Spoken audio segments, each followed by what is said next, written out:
Dana Osgood has our forecast. A short time ago, we saw Alex Haskell live in Lewiston for the Balloon Festival. So a lot of eyes on the morning and evening forecast this weekend to see if those launches happen. Exactly. And I was just saying to you before that I think it's going to be, if the balloons are okay going up tonight, I think they'll be good tomorrow night. So fingers crossed versus on that the one. morning, I think, is a little bit sketchier just because of the fog that we have hanging there. around. Though for tomorrow morning, there is supposed to be less forecasted fog. So hopefully that'll be good for the balloons. Good news there, at least. Tomorrow morning. Yeah, I hope everything goes well. But in addition to the fog and the cloud cover, we also have to talk about some wildfire smoke. Now, we've had the visible satellite for the past few days, but it's been hard to see, but I think today is actually a day where we can see it. So if you look over, especially up north in Canada and then down towards Vermont, if you see just that little bit of haze over the map there, that's that wildfire smoke that's hanging around, and that correlates to where we see the thickest plumes of smoke in that purple color.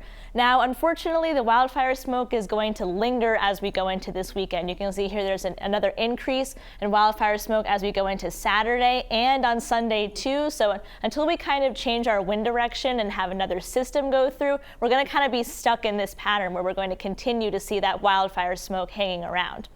Now, the National Weather Service has dropped their air quality alert from yesterday. That was in the northern third of the state. However, it has expanded into areas of northern New Hampshire and back into Vermont, and that's in effect until midnight tonight because of that wildfire smoke.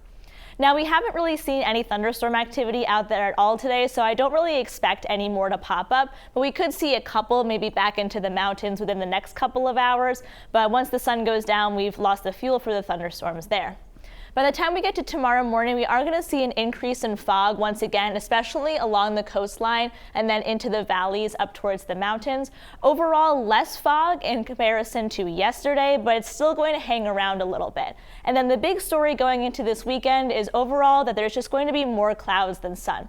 It'll take a while for us to burn off that fog, mostly cloudy skies as we go throughout Saturday morning. And even though we will break into some sunshine as we get into the evening on Saturday, it's still going to be that hazy sunshine because of that wildfire smoke hanging around. And then as we get into Sunday, a very similar story, starting out the day with some fog, a lot of cloud cover as we get into the afternoon, and then there's a chance for an isolated shower as we go into the afternoon on Sunday. Overall, I don't think there will be that many of them though. That will change as we get into Monday's forecast, because that's when we have a cold front that's going to be coming through, and that'll increase our chances for some scattered showers and some storm activity. So we've been watching Ernesto, currently a Category 2 hurricane headed towards Bermuda.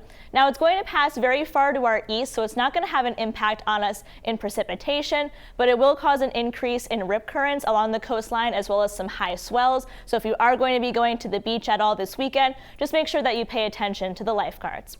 Now that cold front that I mentioned, that'll bring some showers and thunderstorms Monday. It'll be good news in the humidity department, because watch, we go all the way from humid as we get into Monday, and once that cold front goes through, bam, all the way down into comfortable territory.